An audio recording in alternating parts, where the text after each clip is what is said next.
Hello, everyone, and welcome back to another episode of Behind the Smile. Today's guest is Shannon Pirie. Shannon is a veteran of the cosmetics industry with over 2 decades of experience across some of the most iconic beauty brands, including Benefit Cosmetics, It Cosmetics, and now Smashbox, where she leads as the VP of Global Sales. Shannon also holds a Master of Arts in Clinical Counseling, bringing both strategy and heart to everything she does.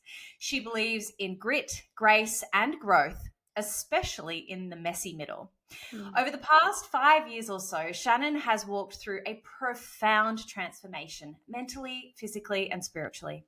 She's navigated the depths of heartbreak, faced an unexpected career pivot, uprooted her life with a move across the country, and undergone a powerful physical shift through significant weight loss.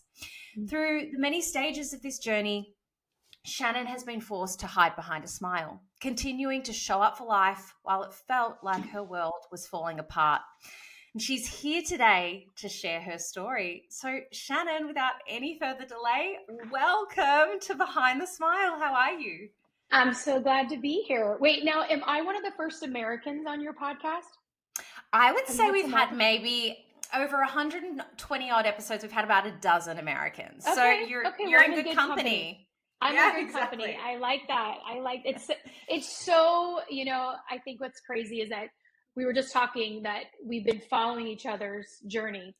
And so people are getting the real. Like we actually haven't had a chance to talk face to face outside of DMing each other. So, yeah. Literally, I think I'm literally. just as excited. Like I'm like, "Oh, wow, this is crazy that I'm actually here doing this, talking about because at some one point I didn't think I'd ever get here. So it's kind of a Totally. full circle. It really is. And it's amazing what time does, because when you're in the thick of it, it does feel like it's never going to end. There's never going to be that light at the end of the tunnel. Mm-mm. It's Mm-mm. almost, it's that true survival mode. And we'll definitely talk about that today. But, Yeah. I was getting ready for our conversation today earlier this morning, and I was thinking to myself, oh my goodness, the last time we were together was actually in London, I was thinking about the believe same it or thing. Yep. not. Crazy, right? So that was, Yep. oh my goodness, that was November 2019. Yep. Yep. And prior to that, 6 months earlier, we'd been in New York together when I came Yeah. over to visit. And I Yes. have to ask Shannon because, Yeah. I've shared about this a lot as I've released the podcast and shared more about my own story. But that year, 2019, for me was like right towards, like I was on my way, rocketing towards my rock bottom at that stage. Right. And I was working so hard to keep it all together. And particularly that trip to New York was really hard for me because I had started to experience quite severe panic attacks, but Mm. I didn't really know what it was at the time, and I certainly wasn't saying anything. I remember my brother and sister-in-law were in New York at the time, and I was saying to them, I was in my hotel room one morning and I was about to call an ambulance, like I thought I was dying. And then, but of Oh course it gosh. wasn't. It was just the amount of alcohol that I was consuming, and my body was going Yeah. into these states of shock. And I've got to know, from an outsider's point, did you was there any, did anything seem odd? In London, actually. Do you remember we had a Yeah. conversation at the cocktail hour and you were pretty Yeah. drunk? But we were Mm. both in that process of trying to get pregnant.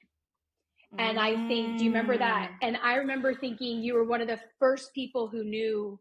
I mean, in that room, no one knew the hell that was. You know what I mean? And I remember you started to talk about the struggle there because I remember you were drunk and I was like, there was a part of me that was like, wait a minute. I think that's the hard thing when you put on these huge things for trade. We were in cosmetics together and I was putting on a train the trainer. But I remember just kind of giving you so much grace, knowing you were walking a very similar road that I was barely hanging on to. And so there was the part of like, but I do remember coming back and going, I wonder if we should calm down the alcohol in that meeting. I literally had that little, because I mean, I've listened to your podcast and I think there is like some people can handle and some people can't. And I think there's a responsibility at the level I was that you don't put that, you don't, you don't know in the room who's actually struggling. You just never know. And so I did. That was the one time. New York, I did not pick up on it, but in London, and I think because you and I got to have like a very you and I. Usually it was like talking to a bunch of people, and I'm putting on that event, so it's like my head is over here. But we had recently just gotten married around the same time. We did, I yeah. so vividly remember your dress had pockets. Yes, And I was like, did. that was the coolest thing. You had pockets for your stuff, And when we met in Australia, and I was like, oh, around the same time. And so it was kind of like, oh, we're now at that next part of trying to have a baby. And, I assumed you were kind of in a similar boat of like the stress and the anxiety and all the things going on. It's like when you least expect it, you'll get pregnant, and you're like, so that is that I have a very vivid, when you came out with your story, I was like, oh, got it. Now it's starting to make sense. Yeah. Right. I'm sure all of us, when you hear, you're like, I think we think we're so good at hiding it. No. And I think we're good, but I don't think we're that good. Like, there's a lot of people, I think, who had no idea what I went through. Some people were like, yeah, you were a little, and I was like, yep, I was a little not okay. Not okay in any way. Yeah. Hey, thanks for sharing that. Gosh, I'd totally forgotten about that conversation until just then. Yeah, wow. Yeah. So, Shannon, let's start off with some really nice, easy questions here, because I want the audience to get to know a little bit more about you before we dive into the photo that I've asked you to bring in today. So can we kick it off with, tell us, where do you live right now? What does an average day look like? And what do you do for fun? Okay, so I live in Redondo Beach, California. So if anyone has ever flown into LAX, I'm like 20 minutes south of there. And kind of what I have envisioned is this beachy town in the middle of LA. That's so great. But as of last Saturday, I realized my beachy town is very well known because everyone was on the beach. I was like, wait, where are these people? So I am right now, when I'm looking out this way, I can actually see the ocean. Was one of the reasons I picked this place, because the ocean calms me. So walking and doing all that, that's something I really do for fun, is like the walking and the hiking and being next to the ocean. Like, I've always said this, like, either drop me off at a spa to calm down or drop me off at the ocean. Those are the two things that bring me down. So I do that. My days right now are crazy. Like, I was listening to your stuff today. I was like, how honest am I? I'm in a very intense season in my job. So my job is pretty crazy right now. It's about 75 hours at least a week, which is a lot. And I think I've learned so much about myself. So it's been this challenge of like, is this a season or is this dysfunctional behavior? And I think that's something that we have to always ask, something I would have never asked. I would have just been like, this is great. They need me. I'm just going to work 1,000 hours, So really trying to find that. But I work in an office up in Culver City, which is the original Smashbox Studios. So the cool thing is the brand was actually birthed out of photographers. So like, they're shooting celebrities every single day in that studio. My office looks nothing like a studio, but I hear famous people are there, and I'm always like, why didn't anyone tell me? So I spend some time there, but I am a Northern California girl. I'm a born and raised, so that's a very big difference. You're either a NorCal or a SoCal person, and so I'm learning to adapt to the SoCal culture, which I think when I'm by the beach, I'm more of a beach girl. Beautiful, awesome. Oh, yeah. Thank you for that. Working for Smashbox must be pretty cool. It has a way different cool factor than I think my other brands. And the founder is still there. So I meet with him like every 2 weeks. So what's great is like, we'll be in conversation and he just casually drops that he photographed so-and-so. And I'm like, wait. Like, we're in the middle of a big meeting. And I was like, can we sidebar? Like, you shot all of the Friends cast in the beginning? Wait. So it's stuff like that. But yeah, it's really cool. And it's, I've always worked for founders. So it's been very interesting he's so just go with the flow, like just sweet as pie. I call him my little pumpkin. And it's just been that part. And the one reason I wanted to work for this brand is because it's been struggling and it's a real comeback story. And if anyone believes in a comeback, it's me. So, but we all know comebacks are not easy. I always say, like, we've been dropped in a hole with no gear to get out. And that's kind of how life feels sometimes. Like, you're making mud out of the dirt from falling as you're trying to, So that was kind of that part. So, and me, I'm like, I got to be in it. And not that I have to be in it, I'm just never going to ask someone to do something I wouldn't do. And because we're such a tiny team, there's more, doing other stuff. I've ran education for a long time. I'm not going to let them hang. You know what I mean? So I'll do my job and help with that. But it's fun. It's a lot of fun. I love it. Thank you for sharing that. Yeah. All right, Shannon. So I've asked you to bring in a photo today, honey. And that photo is from a time in your life when you were hiding behind a smile. So you were presenting one version of yourself to the outside world, but the truth was you were struggling on the inside.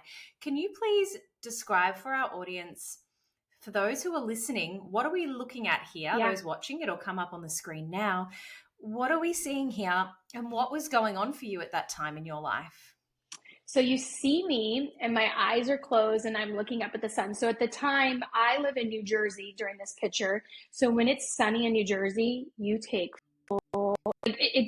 it's a sunny, non-humid day. Let me say that. It was a beautiful, sunny, non-humid day. It was May 18th. And I'd sit there, my hair is done. I'm wearing a dress. I think when I posted it, everyone was like, oh, you look amazing, Shannon. But what people don't know is 6 days prior, my husband had walked out, which is actually the 4-year anniversary is today. How wild is that? I was like, oh my gosh. And I just thought, how cool, because I've been really about changing dates for me.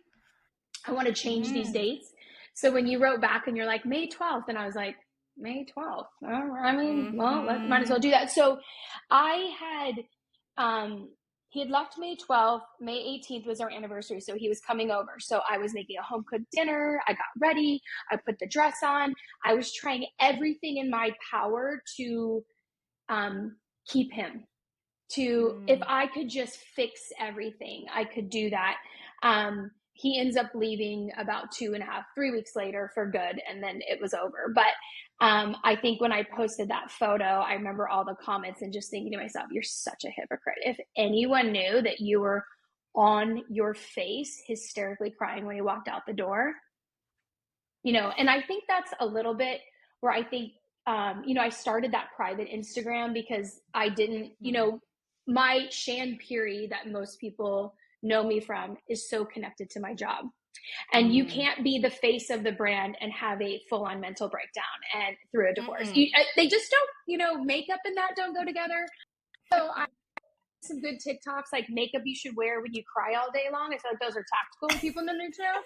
But place and when I lived there, I didn't really have community. I had really amazing friends at work, but a lot of them lived in New York and a lot of them had going on. And I was so I didn't want to talk about it because I wanted to protect him. I didn't want to do that. So I kind of hid and I just look back. I look at that picture and I have that moment where I capture the photo.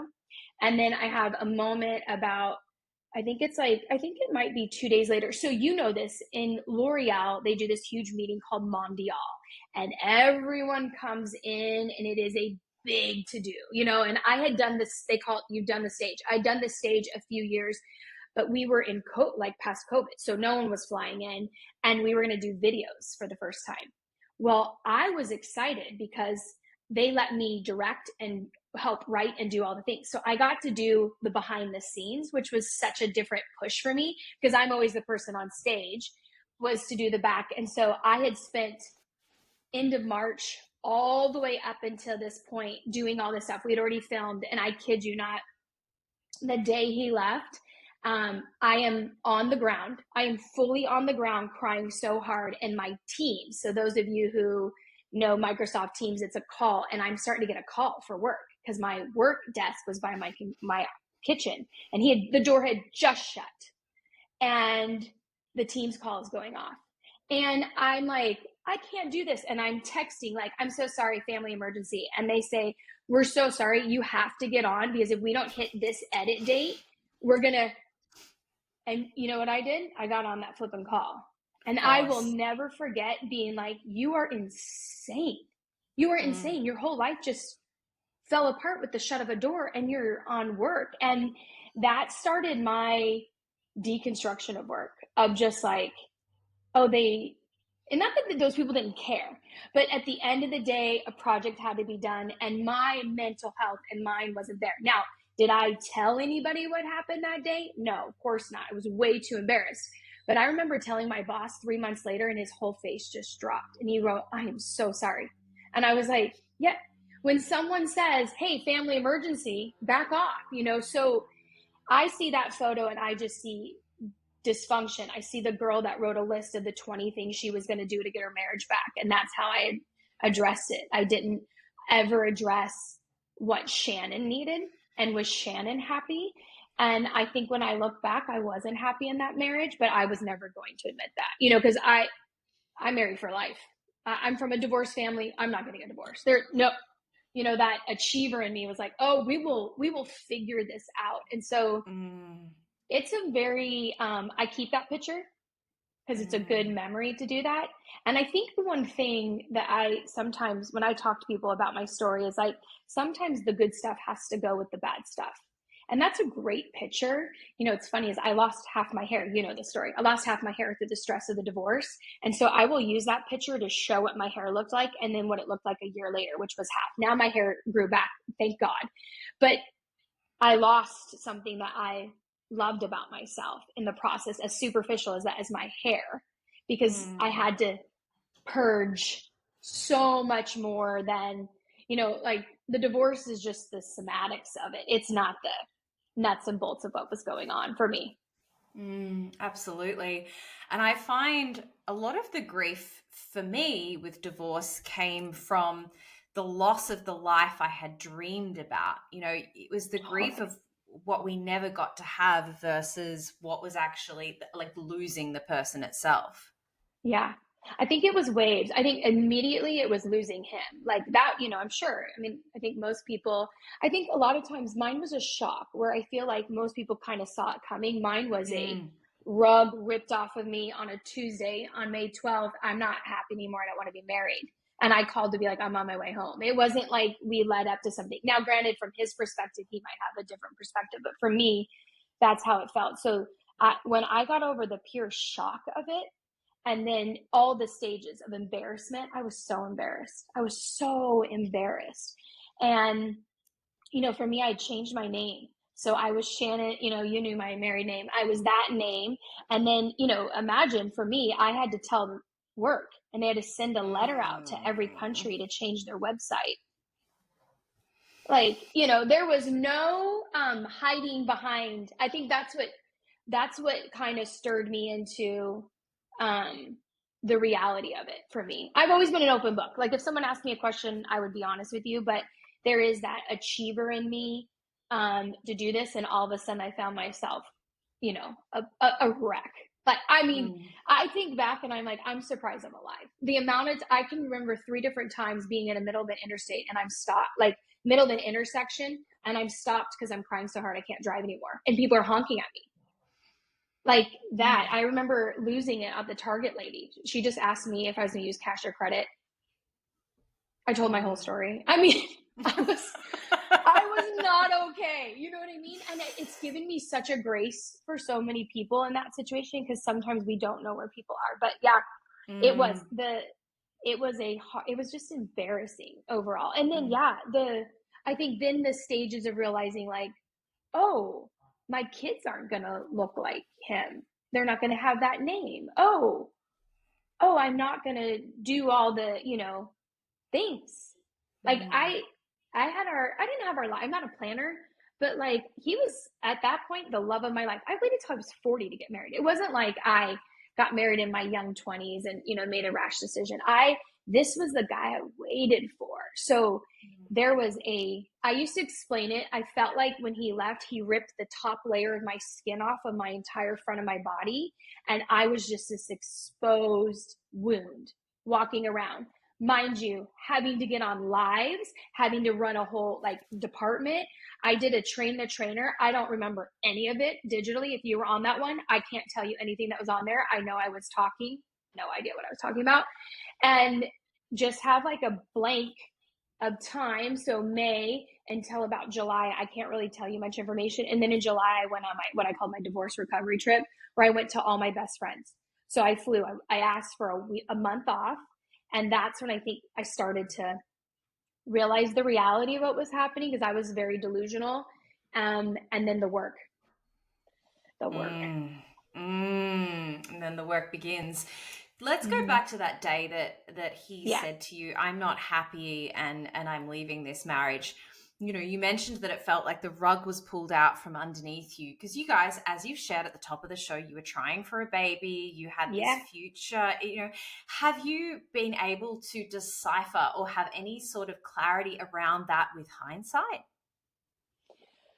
With him, what happened? No, I really don't. I Mm, think there's, hindsight is 2020, right? I do think there are things that I was overlooking and doing that, but we were actually all the way through the adoption process. We were starting to get matched.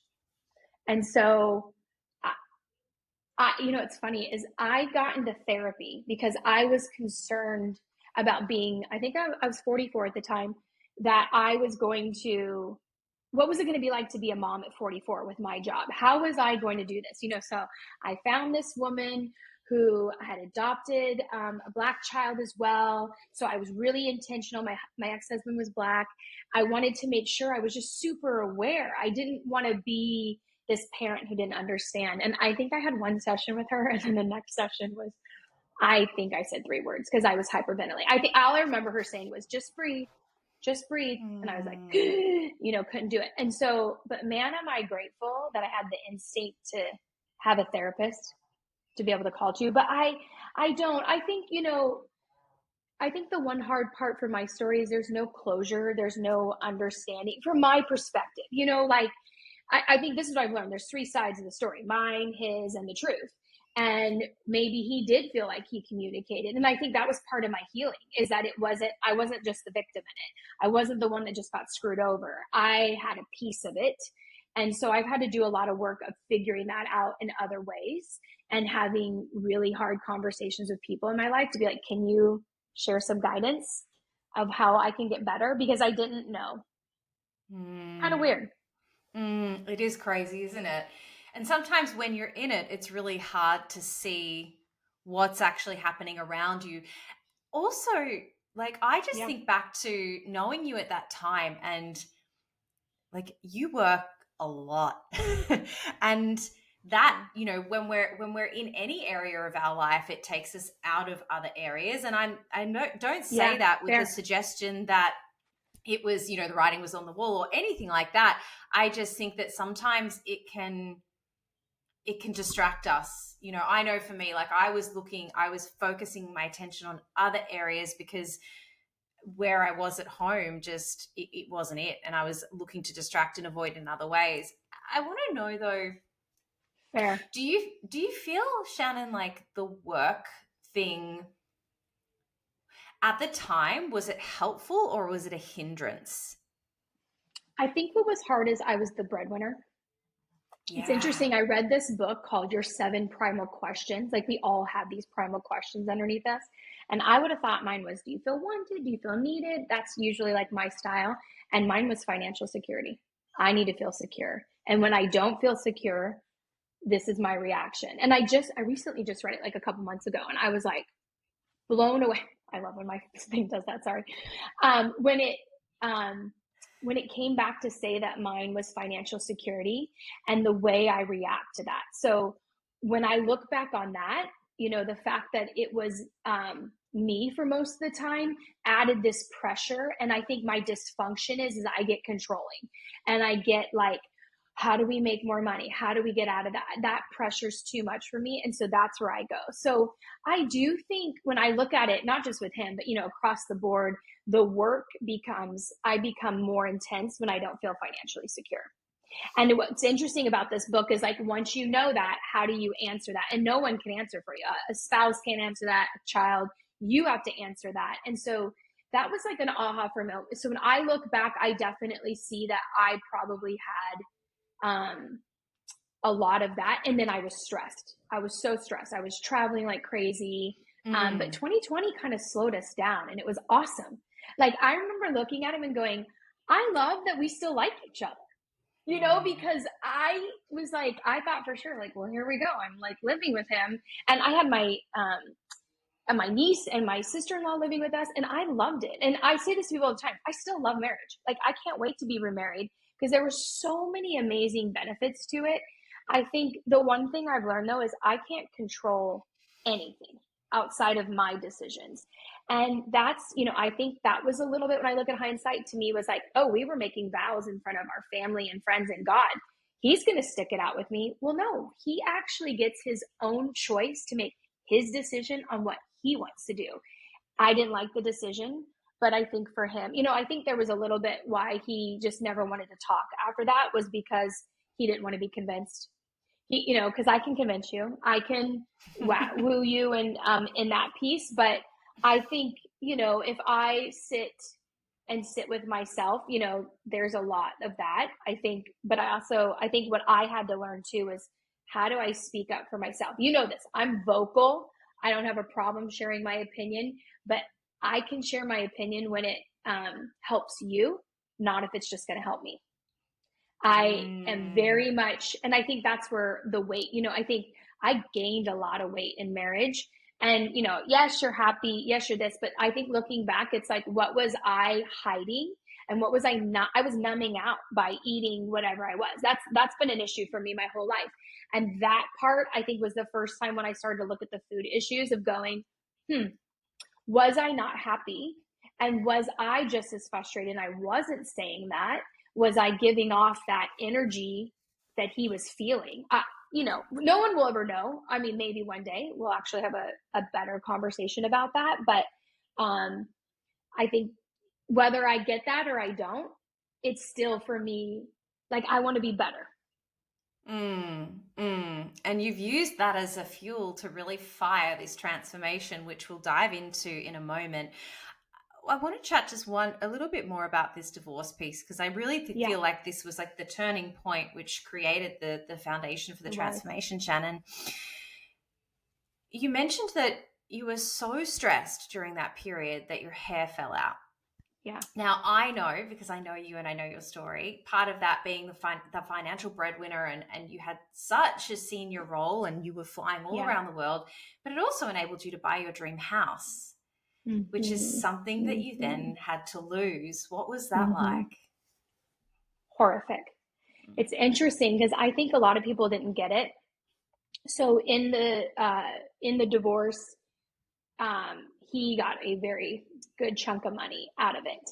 And so to do that, I had to sell the house that we purchased. And I think for me, I have moved 36 times since I was 18. This was the longest I'd ever lived in a place. So for me, it was more of like, and I think people didn't understand that. When I talked about it on Instagram, people were like, it's a house, whatever. I'm like, I'm not that materialistic, but it was like, I had put roots in and I had established somewhere. I had been there for 3 years. People, I joke around. There's a girl that worked for me at Benefit who literally every year is like, where are we living? Because she's trying to send her Christmas card. And, for 3 years, I didn't have to do that. I had dreams in that house. I saw where my kids were going to be. I had planned out the backyard, and I don't know if you remember this, but I had a hallway before he left and it was yellow. Yellow is my favorite color. And I had all of our family photos intertwined. And I loved this as a mixed race couple. I loved that blending of that it was our hearts that mattered. It wasn't our background. We had different cultures and very, on that piece. And when he left, he took his parts out and left me with my family and our pictures together. It took me to my face on one of those. And I repainted that and I painted it black and blew up these beautiful black and white photos and it looked so good. So where he had left, I always say, God heals you where you're the most wounded. So I will never forget, my siblings were in town. I had a few times where people flew in because I guess I wasn't okay, which was smart of them. And I was so excited to show my brother and sister my house that I bought. Like, I was so proud of it. And I come to our closet and I'm like, and this is my closet and everything is gone of his. I didn't know this. He came while I was out, except his wedding shoes. Now, whether he forgot the shoes or was on purpose, I'm going to give grace for that. I lost it. I fell apart. And I'm 15 years older than my brother, so I don't fall apart. He gets to fall apart. I'm kind of that mom. And, in that spot, I healed in that spot. My therapy was in that spot. I created this, like literally this little prayer closet where I would lay down and pray and cry. I'd go on Instagram and talk about it. And I journaled in there. And so there was this part when I had to sell the house, I was selling the place that I healed in. And could I continue to do that? And it was devastating. It was devastating. And in I don't know if you remember this, but at the same time, I had bought a new house and it fell through. So I had one day to find an apartment. Yes. I had one day and it was raining legitimately cats and dogs. I would not have been surprised if they were hitting. And I had to go to the one place that I finally found, because I have a huge dog. I'm sure he'll walk around at some point. I have this huge golden doodle who has only known a huge backyard. And I didn't know how I was going to do dogs. I mean, I have a little one. We've lived in every apartment you can imagine, but I was devastated of that. So I had to pay crazy amount of money for this 2-bedroom apartment. And it was just, it felt like I had lost, and then I was being punished. There was no like, and I think that's the part of my story is it's not just this, like, this happened, I did X, Y, and Z, and then ta-da, the Disney ending. I call it the middle. Like there's a saying, right? God closes a door, but he opens a window. And I'm like, yeah, but the window is really dark. The hallway's really dark. And there's no window. I don't think there is a window. I have, with all of my hands, tried to figure this out, and there's no window. And I think we don't know how to deal with dark hallways. And I know for myself, we numb out. I don't want to deal with this. This is dark. I have failed. Like that was such a thing. Like I had literally failed. And I remember like the first time bringing Charlie over, just shaking and crying, and I just was like, same, I'm shaking and crying, laid on me for a week, just crying and shaking every night and just thinking, this is not fair, but life's not fair, So yeah, losing the house was more than just, the house. It was everything that I finally worked for. I didn't grow up rich. I grew up very, lower middle class, I would say. I was raised by a single mom who worked 2 jobs. So for me to have a house was just like, I can remember we went to Paris as a team and everyone was buying Chanel bags. And I was like, I'm buying a pool heater. I'm going to carry the pool heater to work, and like, it felt like when that happened, the loss all over again, like, oh my gosh. Like, cause I think for me, for so long, I held so much hope that we would recover somehow. We would get through this. We could talk through it. I mean, at the end of the day, we were best friends, like really good friends, and we could have great conversations, but that didn't happen. So the house ripping off just felt like, oh, Oh my gosh. And then it didn't really stop there, did it? Because then the work thing happened. Yeah. So I had been in the house for 3 weeks. So I finally moved into the apartment. Mind you, before I tell this story about the job, they knew about the adoption, because in the United States, they have to interview your job, and they have to know that you're going to be in the job. So my job knew about the entire adoption agency. One, again, a failure. I can't get pregnant. The IVF at my age is too much. And so now the adoption. So now they have to say that, I'm emotionally fit, whatever, for it.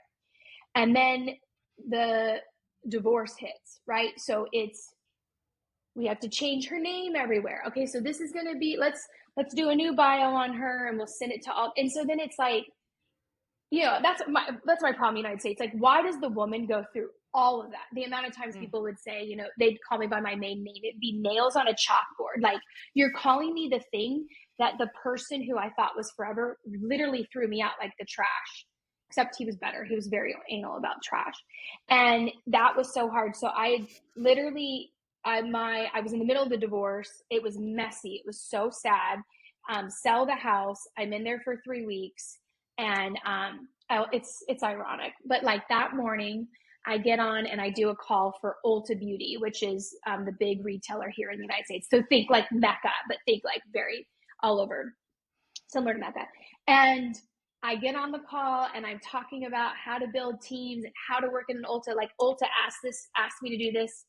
And I get off the call and I run into the office and they were like, they did a town hall where they said goodbye to somebody who had been with the brand for about 3 years, and she had moved to Colorado. And so that was the reasoning. And they gave all these cheers. And then it was like, hey, can you meet us for a second? And then it was like, your position's been eliminated. And I was escorted out of the building. I couldn't even say goodbye to anybody. And for me, growing up in cosmetics, to be escorted out means you've done something wrong. You've stolen. Like that's what would happen on a store floor. If you were escorted out, everyone knew, ooh, she was stealing. I had to get into an elevator as they were escorting me out to hear two people look at me and go, we loved your training last week. Thank you. And to be told that, one, I'm the face of the brand. I'm the head of global education. I'm the global brand ambassador, that you're no longer, we didn't seem, you were important enough to keep. And then to not have I was the last one standing, and I think there was someone else. There might be in the global team. There was still a lot of people in the US team, but I just felt like I had sat through 25 parties, honoring people, making huge posters for them, talking about, we'd always do the before and after, and we put, all the clinicals. 89% saw this person was a great team member. All these ways we honored somebody. And then again, ex-husband throws me out like the trash. The house situation, literally, I'm like in the trash. And then here's the one thing that I have put a lot, what I would say my identity in, I'm let go. Now, you have to know, about 8 months into this, I've been in severe therapy and I've been working on this. So thank God. That would have taken me out. I don't mean to be dramatic, but I don't think I could have survived that if I had not grown what that is. And then not to be able to tell your story. Again, I couldn't tell my story with my divorce. There was none of my opinion. And then all of a sudden it's like rumorville, oh, Shannon, we heard. And I'm just like embarrassed. And I will never forget, I made my post because I was just like, no, I'm telling my story. And that's how all my trainers found out. No one told. And so just that part where I couldn't control to take care of them. And that's when I kind of realized, my best friend would always talk to me about this. She's like, Shannon, this is life. So for those of you who are listening, my hands are out flat. And this is what we would call surrender. And what most, and women do this a lot, is we control. And so we literally, put our hands in a fist. And that was something that she'd always be like, where's your hands? And I'd be like, in a fist, ready to punch somebody. That's where my hand, like, no, are they surrendered? And I think when the job happened, as devastating as it is, and I was angry. It was this part of like, and I think again, it was embarrassment. The amount of people were like, what? And that feeling of like, did you do something? That was the second question. Because the idea that I was let go was so foreign. So I must have, did I steal? And then I'm like, you can't even honor the person that helped build this brand and launch every single country for you. Like you literally just, as if I didn't exist. And that, I think, was the part that I just kind of like, I'll never forget when I got on with my therapist. She was like, I'm sorry, what? I go, I swear, I don't know, do I have bad karma? What do I got to do to get rid of this? But it's this part of like the middle, like, do you surrender in the middle or do you do this? And I think back on it, it's like, it was such an unraveling for me in the best way, and such a deconstruction for me in my faith, because I had taken everything at face value. If all the sayings, God won't give you more than you can handle. Okay, that's nowhere in scripture. Where did I get that? Show me that part. Yeah, no, totally. I call it Christianese. And so for the first time, like actually having to get my own Bible out and read it myself and be like, I guess you didn't say that. Okay. Touche, Jesus, touche. So this unraveling of like, what the actual just happened. You don't give too much. You don't take someone's entire life. To me, the biggest heartbreak and all that is still the marriage. It's still the marriage, still losing him. That's still the heartache for me. But then, it's the journey you have to do. I remember in my therapy, I had to write letters to the kids that I was going to have with them. I had to write goodbye letters. Oof. I had to do, she was so good. She just, let me, I think it was the first time I was so broken, I couldn't fix it. I've been in therapy since I was 3. So my parents got divorced, and at 8 years old, I had to be on the stand, and I had to choose which parent. They don't do this anymore because it's inhumane. And basically I was mandated to counseling. So there was a lot of stuff that happened in there. But I was in counseling since I was like 8, 3, whatever. I can't remember the age. All through my life. So I learned how to manipulate better than anyone. I knew how to show up to therapy and be like, I'm working on this, I'm working on that. And this situation brought me to the point of like, I can't breathe. That I did a lot of times I can remember here saying, get it up, get it out. Shannon. Get it up, say all the things where I wanted to protect him. I didn't want to speak ill of him. And then what happens if we get back together? Then everybody hates him. And so I had to get through that. And I had to be like, and then I also had to have the conversation with like, we're not going to hate him. We're just not going to hate him. And I think the one thing, I've had a hard time because there was no, vengeance. I want, there were moments where I want all the things to happen to the brand and all this stuff. And I just felt like my time, God was like, my job was to keep your heart soft. And that's actually the most productive thing instead of, because anger and bitterness are really fun to be around, but they actually do nothing for the soul. They strip it. And this part of like having to truly forgive and to go there. I had to write a blessing to my husband.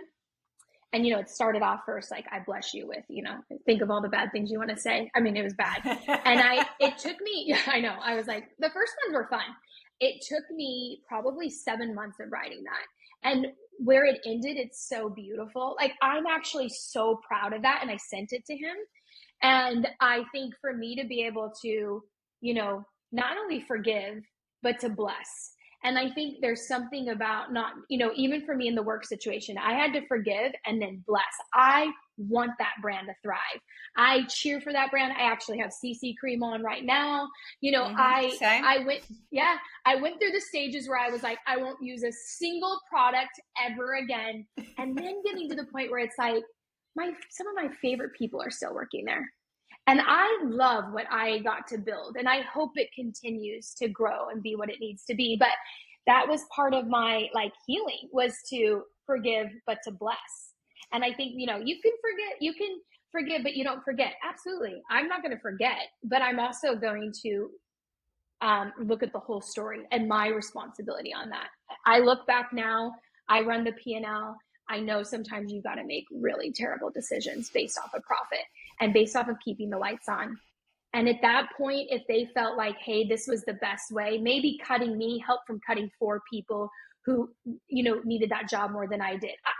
I don't know the story. I just know that nobody makes a decision to let someone go and not it being the worst decision ever. I've had to do that plenty of times. So, but to be able to, I actually wrote my boss, like, I forgive you kind of a thing. Thank you so much for you taught me, just to be able to like, let go. There's no hard feelings. So I was just at, Ulta has this huge thing called FLC. I don't know if you saw it on social, but they did this thing where consumers got to come in and everybody had the most gluttonous. It was insane how much stuff they got. But it's like, it's a reunion. It's like, you would love it. It's like a reunion. But there was and it was so great to walk in that booth. I don't know if you saw it, but I literally have a photo with all the team there. I have no resentment, no anger, no awkwardness, no nothing, nor is it on that side. And it's like, how are you? They're still family to me. And I don't know if I could have walked in there if I didn't do the work. I think I'd still be like, I hope no one walks in here.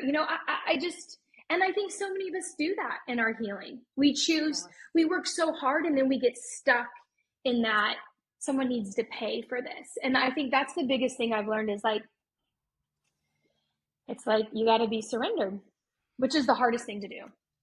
It is the hardest thing to do, to let go, but it gives you peace at the end of the day, and who doesn't want to choose peace? Like, we all know the saying to carry a resentment is to drink poison and hope the other person dies, like that's not helpful to you and your healing journey. And like I know for me, I just don't want to hold on to that stuff anymore. It doesn't matter what happened. I think the fact that you were able to bless your ex-husband and to send that letter to your ex-employer as well, like, wow, that's huge, Shannon. And you're totally right.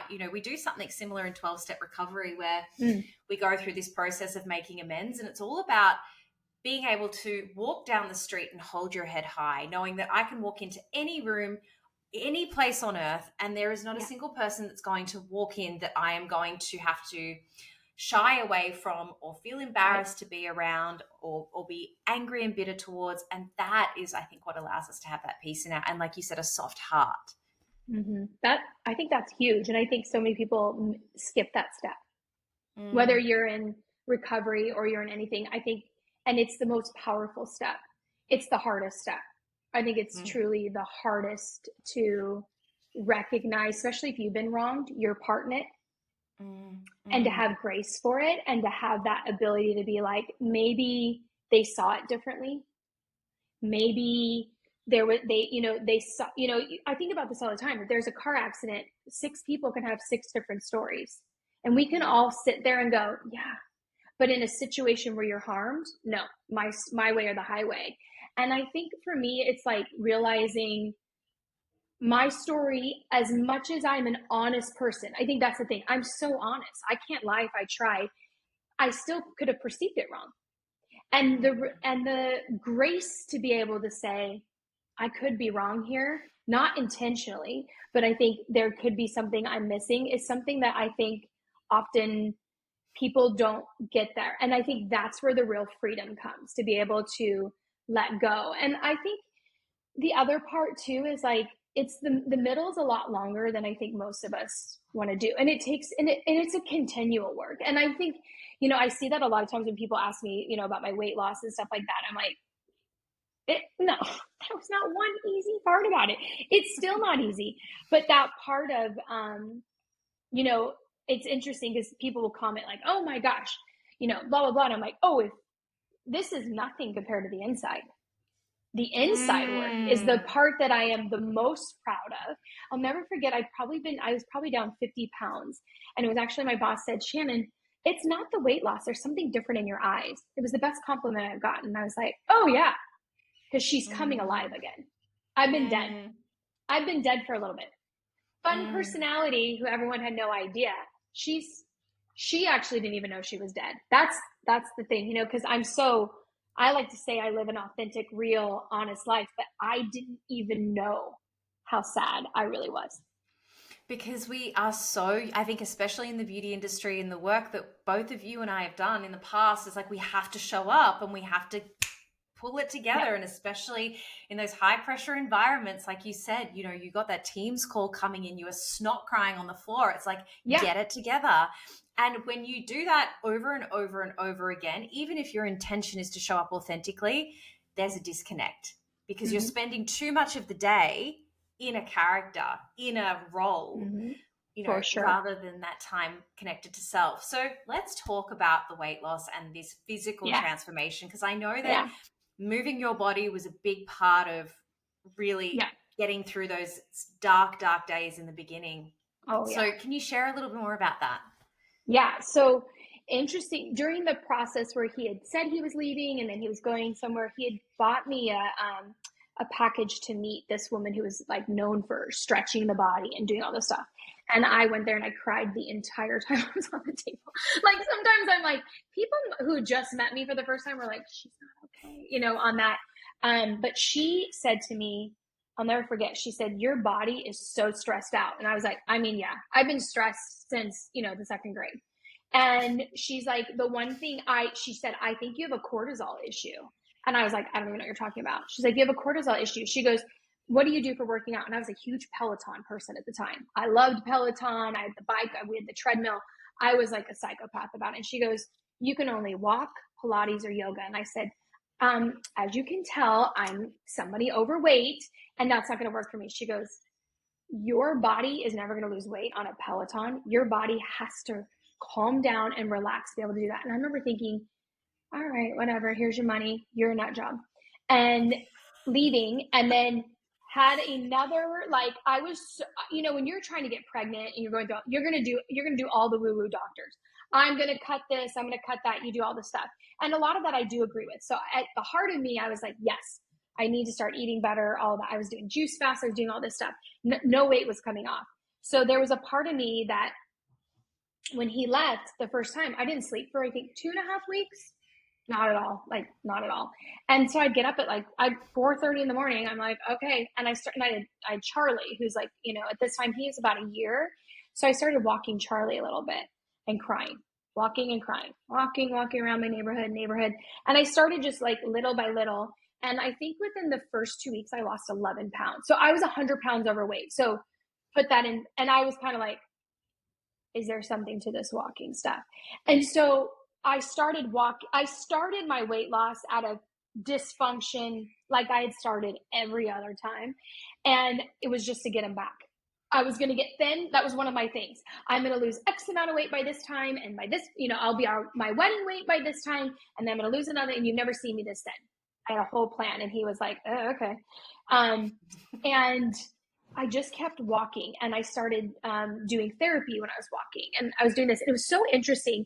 So the brand ambassador for it in Austria was following my pages too. I had like a great connection with her. And she said, it's funny. My mom is a psychologist, and she talks so much about the actual movement of the body, that the body has to deal with the trauma. It's not just up in your head. So what you're doing is so good. Keep walking. And I remember going, okay, that's a good point. And then I can remember being these moments of crying so hard I was out of control, and I scared myself. I was just I couldn't calm down. And I lived by myself at this point. So it was like, I'm going to die of a heart attack here, and no one's going to find me. It's going to be like 6 weeks maybe. And so I started walking to calm down. There was this park that I would drive to. It was like my favorite park. I joke around that I should never go back, because they either saw me hysterically sobbing, and I'm not like talking like a little tear, hysterically tears are, my shirt is wet. People, walking by going, I'm giving you the face of like, should we call somebody? Or I was singing at the top of my lungs. So like, there was no thing for me. And what I just learned was this process of like walking through it. So it was, if I was upset about him, if I was angry about it, I just started walking and walking and walking. And I got up to like, I was doing 4 miles a day with my crazy job. I would get home and I would walk, or I'd walk early in the morning, and then Saturdays and Sundays doing 8 miles a day. Insane walking. And I lost 50 pounds that way. And I think this part of me was just like, oh, this is what I need. This is my thing. My thing is walking. Like, I calmed down. I couldn't talk to people. I tried doing phone calls. Nope. I couldn't. I do this app called Marco Polo with my friends. I would do it a little bit. Nope. I needed it to be, I either listened to this one guy's sermons all the time, or I listened to the certain playlist that I had that was more like worship music. And that was all I would listen to, because I could feel, for me, I couldn't have anything that would distract from the feelings, where I would actually get it up and out. Listen, I love all music, but I would be like into that music, and it's like, no, this is bubbling up today, and you need to get it up and out. And so the walking was so big for me. And I think what was frustrating is like, I've had hormone issues my entire life. Like when I was in, you wouldn't know this, but I was 16. We called our junior year in high school. I was 16. I had a very interesting thing happen in my family, pretty traumatic. And I stopped having periods, and I went from a size 6 to a 14 in 2 months. And ever since then, there's been weight issues. So I know it's connected, and I've done, I feel sad because I can't lose weight. What happened to me? Let's figure it out. Tried all that stuff. And so after the 50 pounds that I got off, I started going to a holistic doctor and doing all the things. Like, what's happening here, learning out, eating clean. And for 8 months, couldn't lose a pound. Like, frustration. Here I am again, and I cannot do it. And I think there was a part where I just was so frustrated. Like, no, my lifestyle has changed. How have I gone 8 months without losing any weight? And so I ended up doing weight loss surgery. And that was with my doctor, and my doctor going, something is not, let's try this. And I think for so long, that feeling of like an achiever, like, oh no, I'll figure this out. Grit, we can figure. And it's like, no, you actually have a problem and you need help.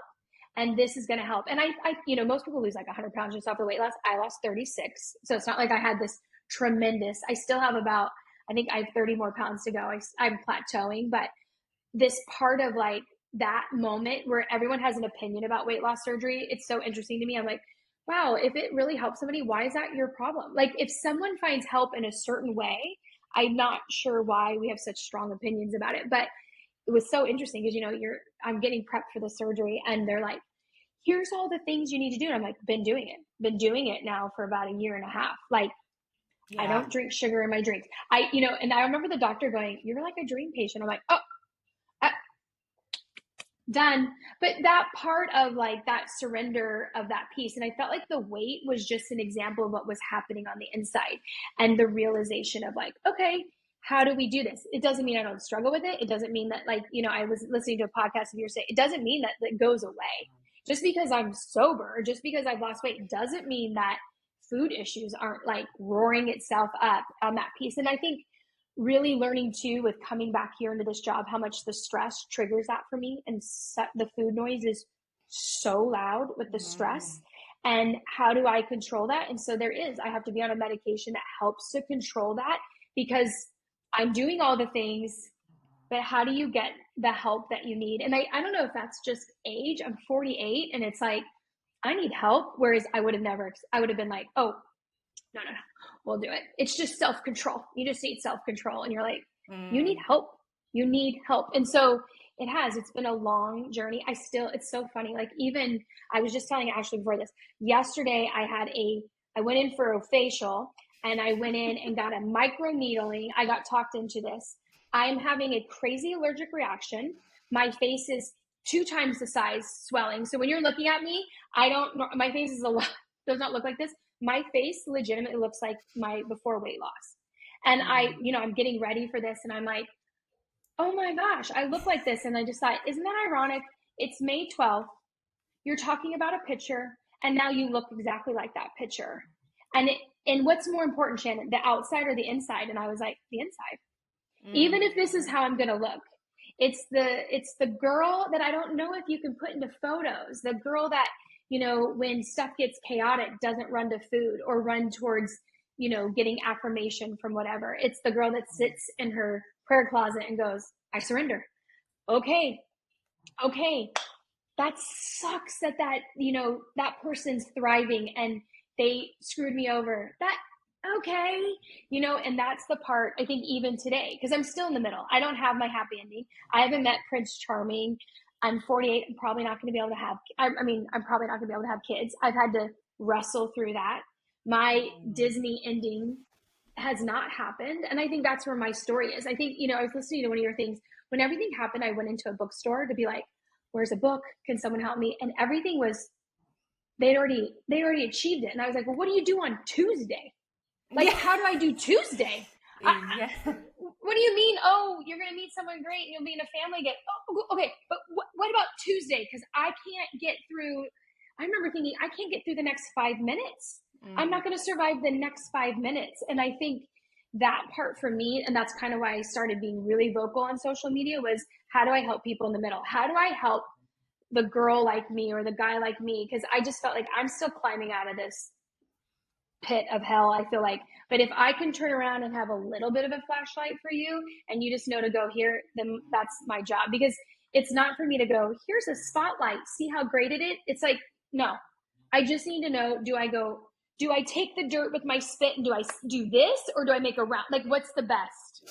Not, oh, you're going to plant flowers around this, as a symbolism of what you came out of. It's like, no, how are we getting out? And I think that's the part that I always want to be authentic to. And it's so amazing that you can do that, Shannon, because you're so, so right. It's when you're struggling with something and you're trying to navigate your way through. I know for me, in my experience, the most helpful thing has been speaking to people who have walked the path before me. It doesn't matter if they're 2 days ahead, 2 months ahead, 2 years ahead. Like, it's that shining the light, and we follow the tail lights of those who walk in front of us. It's so powerful and such a gift to those who are willing to share their stories. It's the reason that I created this podcast in the first place, because I remember 5.5 years ago, I didn't hear anyone having these conversations. It was so overwhelming and I felt like such a failure. But what you've shared today is so powerful. I know so many women who have experienced divorce, and I don't think they've ever heard anyone else talk about it before, like you've shared today, which is just so incredible. You said something as well about life unraveling. And I'm curious as to whether or not you feel like, and this is like the cliche, everything happens for a reason, but when so much was removed, I remember having a conversation with you once about how much you missed home, because you lived in New Jersey and all of your family were back in California. And now, as a result of losing everything, you are back in California, close to your family, who I know you love so dearly. Is that kind of like, I know it's not the happy ending. Is it a silver lining? Do you think that was God removing the blocks to actually put you where you were meant to be? How do you kind of view all of that? I think my story's not, I think I'm still so in the middle. And I think like there'll be a point that this will all make sense on here. You know, I Yeah. think there's just so much.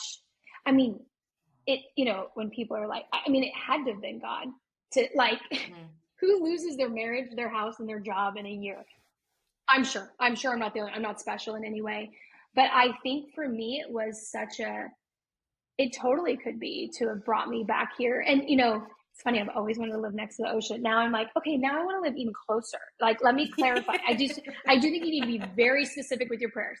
But I do think there was a part of, you know, as much as like the divorce was the thing that started it, there was so much to deal with that was so outside the divorce, that was just my upbringing and my family life and past hurts and stuff like that, that, you know, so someone asked me, would you go through it all again? I was like, 100%.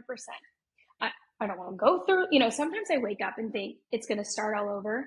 And for me, I can remember the worst thing in the early days of when he left was waking up and realizing the nightmare was reality. Because I would wake up and I would turn to see him and he wasn't there. And then the nightmare would start all over, but it was live. So I don't want to do that part, but I would. It's the girl that came out after. And I do this a lot with my before and afters. You see me do this. Like, I'm more proud of the girl on the left, the one that's heavier, because she had the gumption to do this. And I think that was something that is there. I think at one point I'm going to look back and go, oh, it makes all sense to get me here. I'm just not there yet, to be honest. But I do think he is definitely working and moving on that stuff. And you know, it's not the happy ending, but there's a lot of goodness, but there's also a lot of hard. And I think I would say, like, even a year or 2 years in, I kept going, oh, I remember when I got the job, I was like, oh my God, this is a sign. This is a sign. I'm moving back in California next to my siblings. And I had gotten a house that was so adorable. And I'd been there for a couple months. I met this amazing guy and I was like, it's all happening. And then my house flooded. And the guy ghosted me and there was lots of tension. And I remember going, no. Hi, can someone get God on the phone? Because this is not, and just that reality of having to do this. And I don't know if you saw this, but I went on a hike and I was like on a hike in Malibu and there's everyone trail running. And I was like, I'm getting inspired. Do you remember this? I'm not a trail runner. I'm not a runner. I hate running. And I decide I'm going to run. I am in the midst of my house had just flooded and the guy has ghosted me. I am utterly heartbroken because I really thought this was my guy. And I decide I'm going to trail run and I start trail running and I'm like, am I a trail runner? I'm loving this. I'm like a mile in. I'm like, oh my gosh, I'm running a mile. Maybe I need to run a marathon. This is amazing. I'm running and I kid you not, as I say, maybe I'm a trail runner. I don't know what happens, but the next second I know I am completely flat on my face. And I just go, if this isn't how life feels, just when I start to get a moment. And I get up and I actually did this on my Instagram because I could not stop laughing because I was like, no one saw this. And I don't realize, but everyone starts looking at me like they're passing me and it's like, is she okay? I don't realize. So I get my camera out to be like, what do I look like? I'm bleeding all over myself. I'm bleeding. My pinky, you can still see, it's still crooked. So it's my reminder. So I'm showing her my pinky. I have a very crooked pinky now. And I have so much dirt that it looks like I have a full-on mustache. It's so much dirt all over my face. And Malibu, for those of you who don't know, Malibu in California is ritzy. And so the first place I could stop was this ritzy grocery store. I don't even know the name for it. It's not Erewhon if you're thinking that. It's even ritzier than Erewhon, everything you've heard. I walk in. The only saving grace for me is I had a Aviator Nation sweatshirt. Do you know what that is? Mm-mm. Very ritz. It's a very beachy, ritzy. I mean, the sweatshirts are like $300. I got a good deal, so I didn't pay for that. That's my only saving grace, is that the people see me know I have a very expensive sweatshirt on. Otherwise, I don't think they would have let the girl who looked homeless in. I look so terrible. And I just remember thinking, I'm laughing hysterically. I finally get to a CVS because they were like, we don't have anything for you.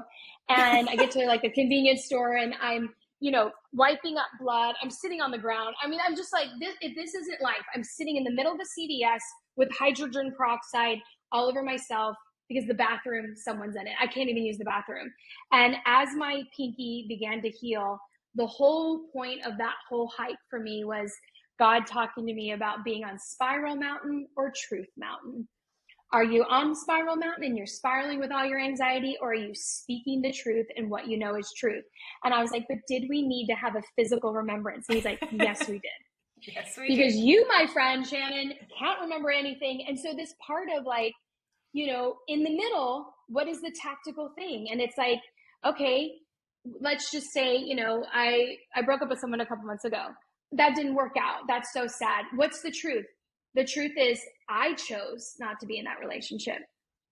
I didn't think it was healthy for me. What a flipping win. Whereas before I'd be like, well, I mean, at least he likes me. At least he wants to date me. And instead of being like, oh no, Spiral Mountain, I would have been like, it didn't work out. There's something wrong with me. I need to look better. I'm not pretty enough. I'm not thin enough. I would have done that. Where instead it's like the truth of like, what's the truth?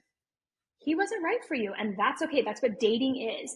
And so I don't know what, for people, like if you're listening, I have a house on Spiral Mountain. I have a huge house. Everyone can come visit.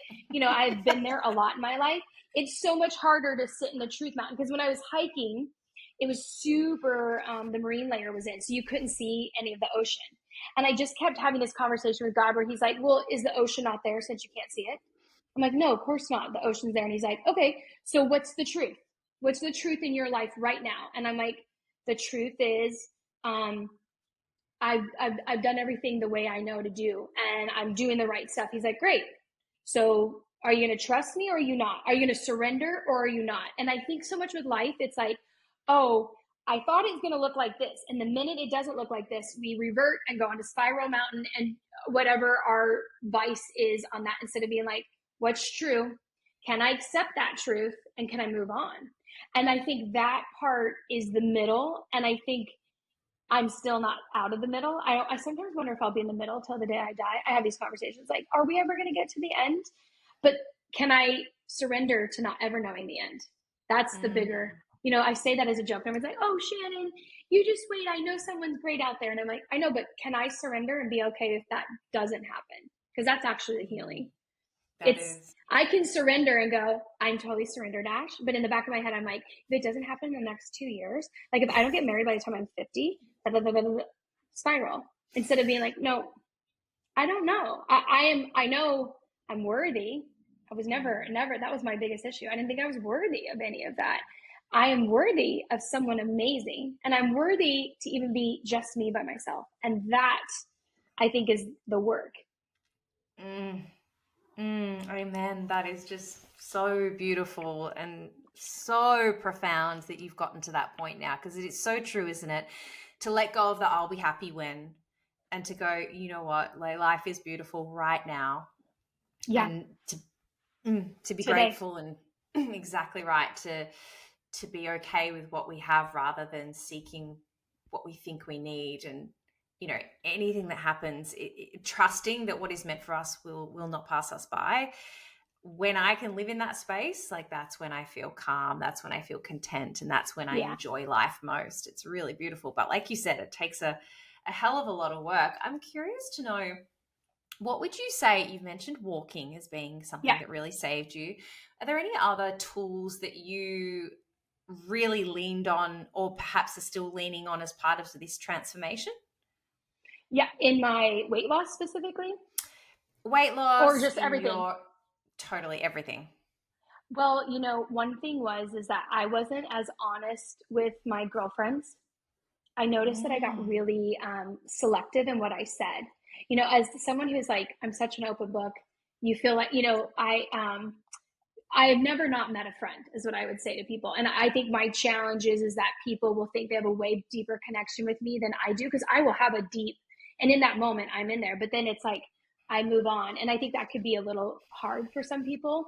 But what I have learned, and I think some of this is, I was saying, like being in therapy as such a young kid, you learn what to say to get people to like what you like, and then moving on. I think one of the things was getting really honest with my girlfriends. And we have this chat called Marco Polo. I don't know if you've heard of Marco Polo. You send videos back and forth, and we all are brutally honest. And sometimes I'm telling, when I'm dating again, and I'm talking about that, and they're like, oh, like, Shannon, and I'm just like, and I've caught myself sometimes not telling them, and I'm like, why am I not telling them, and what am I hiding, and why am I hiding? And that is a trigger for me on that part. I think the other thing for me is like that, so really being honest with a group of people, and I think for me, it's like, you can't be honest with all the people. I think I always say, like, you have your inner three, you have 12, and then you've got masses. And I think the biggest challenge with people is people assume sometimes a mass person is your inner three, and it's not. And I think it's really hard to actually hone in on who your inner three. I mean, I have an inner six, to be honest, but and what's interesting is my two closest girlfriends are very worst case scenario. They're sixes on the Enneagram. I'm a 3, Mr. Achiever. Don't think about anything. We're great to vacation together because they think about all the things that could go wrong, and I just show up. And I have a hard time telling them because I don't want to hear it. I don't want to hear all the things that could go wrong. I want to excuse it. I want to say, like, well, they've been married since they were 20. They have no idea, and then I have those two are in there, but I have a group chat with all of them, and they've all been married since they were young. They have all have kids, and we're in the most different life ever. But man, is there such a connection in that piece. And so that is a thing that has really helped me with that is, one, them for sure. I mean, they walked me through, and from a distance, friendship can be from a distance. It doesn't have to be right there. But when I am nervous to tell them, that is a red flag for me. And I will usually say that I am really nervous to tell you guys this. This is the feeling I'm having. Here's what it is. But then I have to be open to the feedback. And I think that sometimes is, I don't like to be told I'm not achieving. And so there's a lot of conversation right now with the job. Why are you working so much? Do you really need to be doing that? There's a lot of those challenges where I'm like, well, if you only knew, but when I catch myself doing excuses, that's when I know I'm off. And what do I need to do to fix that? And so I think the walking, and they'll ask me all the time, when's the last time you walked? And I'm like, well, and they're like, so Shannon, on that. So for me, that was such a big thing. And then I think for me, as much as like my faith is like so important to me and church is so important to me, it's my quiet time with God, just talking it out. And if that's not happening for me, like if that's not happening and the walking's not happening, I'm not a good individual to be around. And so that accountability piece of my girlfriends who are like, when's the last time? And they're not afraid. They always say, one of them always says, I'm going to get mouthy with you. She's the nicest human being. I'm like, that's mouthy. What? How do you react when I come at you? Because you're probably like, dear, because I can come down the middle. So I think for me, it's like, I do believe there are really good people in your life, and it's finding that and honing it in and putting the work in. It's work. It's not, they all live all over the world. I mean, one of my friends is in New Zealand. So one of my girls on my chat's on New Zealand. So I'm always hearing about everything. And she'll listen to this. Hi, Dana. She will listen to this podcast as she's running her marathon. And so how do we, it's work to have to hear their stuff. My life is busy. It's like, no, I need to listen. I need to read back. And it's, I'm the one out of all of them that doesn't have a similar life in that sense. I'm very different in how I work and how I do things and being single. And sometimes I get on, and I said, Mother's Day is hard, not having kids and realizing you probably won't. And I said, oh, it's, today's celebrate. Shannon never got what she's prayed for all year. That's what I literally said to them. Yeah, that's what it is. Can't wait to watch all the posts. And then I'm like, I'm sorry, I'm such a jerk. Like, happy Mother's Day to some of the most amazing moms I've ever seen. Like, they're incredible moms, all of them. And one of them got on and she was like, Shannon, thanks for the reality. Thanks for helping me to open my eyes and just be like, you're right.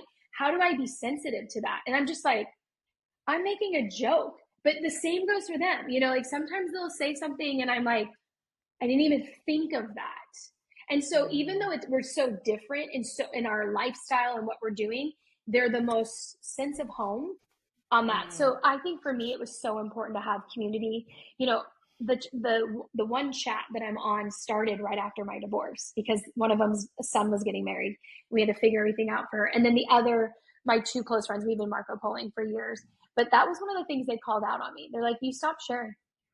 And I was like, because I think I was afraid to see how hard it was getting. They came to visit me right before he left, probably like 6 months before he left. They showed up for my birthday.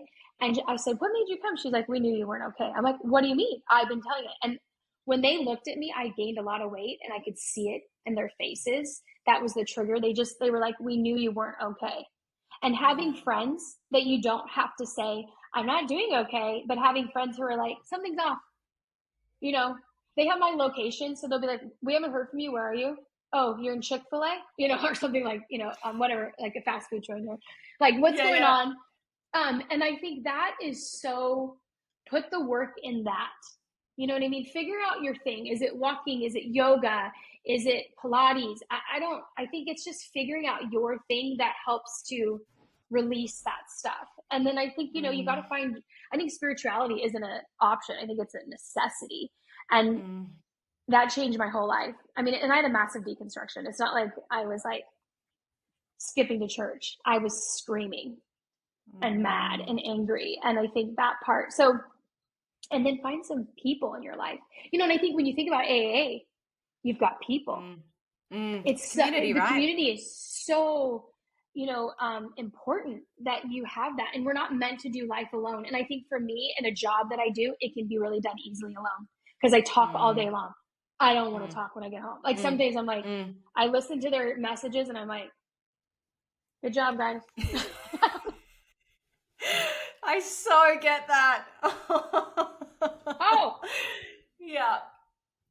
You're just like, even as an extrovert, I'm like, I am tired. I've been hearing people all day long. So, Shannon, there was so much in what you just shared there. Firstly, thank you for reminding me how much I love my girlfriends, and what you were saying then about the effort to show up is so important. It's a two-way street. Yeah. We did just have Mother's Day, didn't we? And it was so funny because I woke up that morning and I felt really called to message my girls in our chat and just honor them and acknowledge them because I'm the only one without children.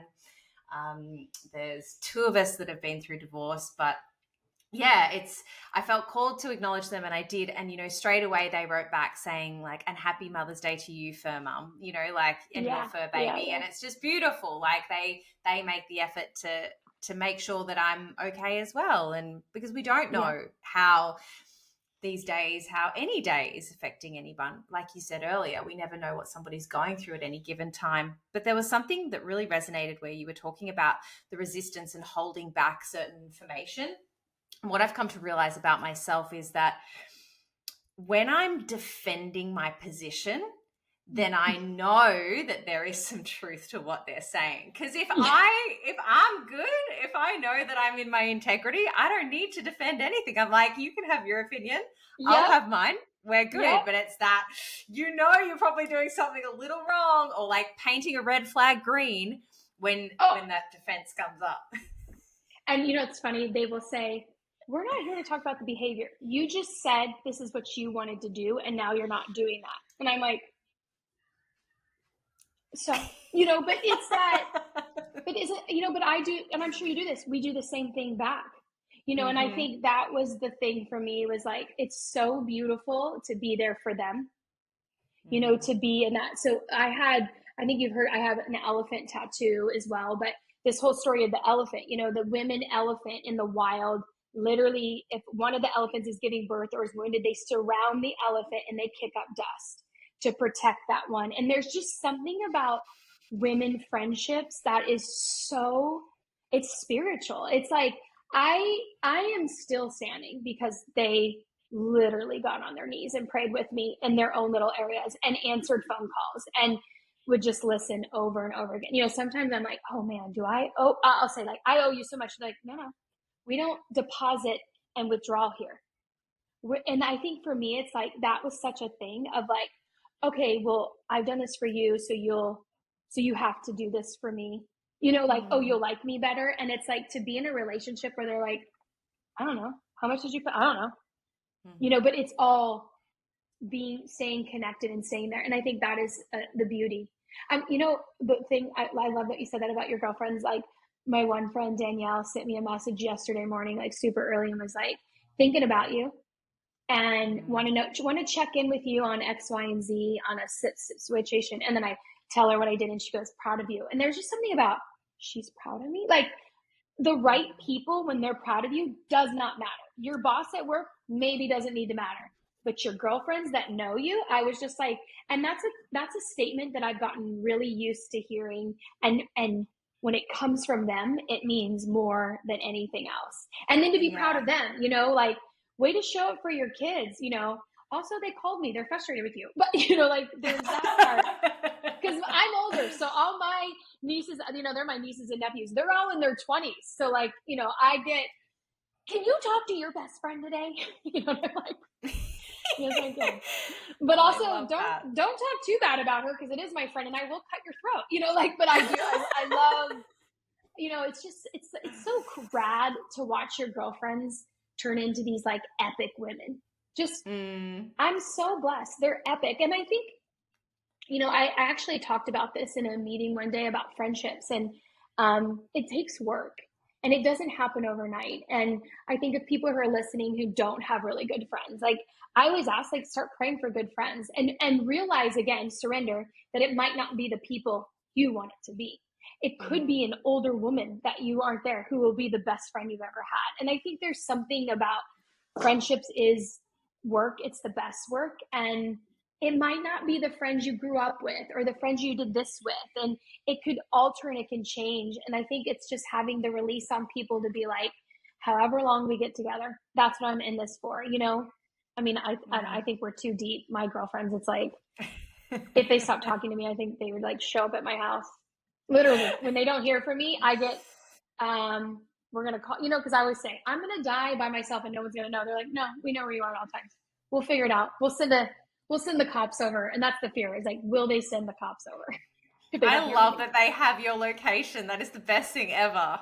That was the thing after my divorce. Who's your emergency contact? Yeah. Who's going to check on me when I'm in Uber traveling, and who's going to check on my thing? And I remember having to sit down and feeling so pathetic and being like, I said this to one of my girlfriends, would you be that? And she was like, I'd be honored. Because I just thought, I don't need you to have another person to look after, And my one friend's like, I stalk you almost every day. And I'm like, and I love that you stalk me.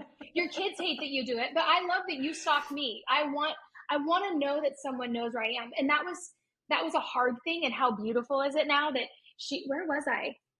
I was somewhere. I was on a hike, and she was like, oh, are you hiking in the palace? Are you hiking in over by, where was I? Palo Verdes. And I was like, how do you know? She's like, I checked your location. And it's just like being known. And I think so often as women, we think we're only going to get that in marriage. And not that I don't want that again in marriage, but like, I have been so taken care of in that way. And that part is like, sometimes you need that in a girlfriend over a guy. So I just encourage anyone, if you're listening, you don't have friends, I'm going to pray that you have good friends come in your life, because it is vital. Oh, there's the big guy. You can see him outside. And just as you said that, your best fur friend walked behind. Hi, Charlie. Yeah, come say hi. Where's the other one? He's down here. Hi, sweetheart. Here's the big guy. Hi, Charlie. He's literally the size of a horse. He's such a sweet man. And then here's my little itty bitty. Hi, Rickens. I haven't seen you for so long either. I know. He's such a brat. But yeah, I mean, yeah. And dogs are always good too. Dogs are good during a divorce. Oh right? Yeah. Yeah. I was like, did you have yours on before? Frankie. Yeah, he was a baby. Yeah, he was like maybe 6 months old when I left my husband and moved back to Melbourne. And that first year, he's just sitting here down by my side right now. And the two of us, oh my gosh, there is a bond between us that is something I don't have with any other soul on this earth. Same. He would lay on me and lick my tears. I would just cry, and my little one could care less. Like, my little one's like, oh, whatever.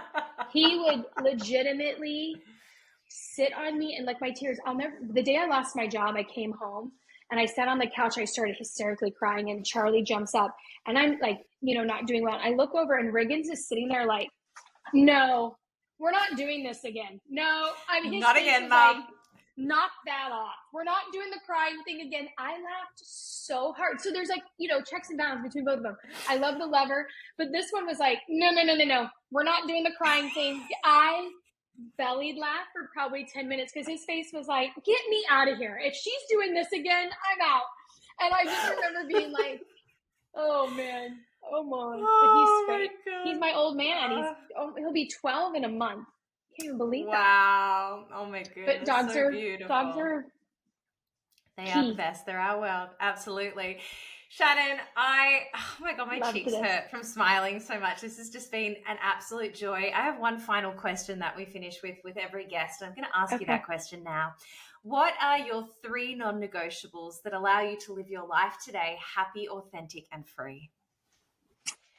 My first one is my time with God, non-negotiable. And however that looks, there's not a lot of rules against it. I would say that it can be flexible on that.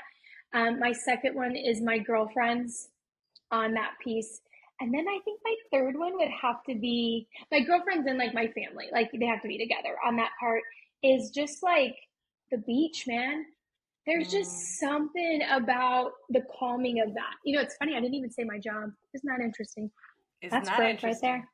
That's growth right there. I mean, and my dogs are involved in the family. So yeah, I mean, it's hard to do that, but I think those two are like there. And the third one can have some change and movement. That's so beautiful. Thank you so much. We say here on Behind the Smile that when we recover loudly, no one need suffer in silence. And I just cannot thank you enough for being so open and vulnerable with your story here today. Thank you. I love that. I'm excited for the people. Like, I'm sure we both do this. It's because it's not about me and it's not about my story. It's just like, if there's any part that hopefully there's hope, there's so much hope. And it's like, even if you failed, even if you screwed up and you start over, like, just keep doing it. Just keep doing it, And I think, it's like people say one step at a time. I like to say it's like one shuffle sometimes. If you can just shuffle just a little, you're winning. That's it. And I think it's like, kudos to you, Ash, for starting this and doing this. And I think, you should probably heard me say this as an educator. It's not about the trees. It's about the seeds you throw. And I think you're throwing so many seeds, and you might not ever know the trees that grow out of it, but it's not about the trees. It's just about continuing to throw the seeds. So it's an honor to be on this. Like, honestly, it's an honor to be on it. So thank you for giving me the chance to tell my story. And hopefully our little seeds today will encourage somebody that they can try one more day. I absolutely love that. Thank you so much, Shannon. Take care. Thank you. Bye. A big thank you for tuning in today. If you'd like to support the show, you can do so by hitting the follow button and leaving a rating and review. Each rating and review helps this podcast become more discoverable so more people can hear these stories of strength and hope. Remember to reach out to those you care about, and I'll be back next week. Until then.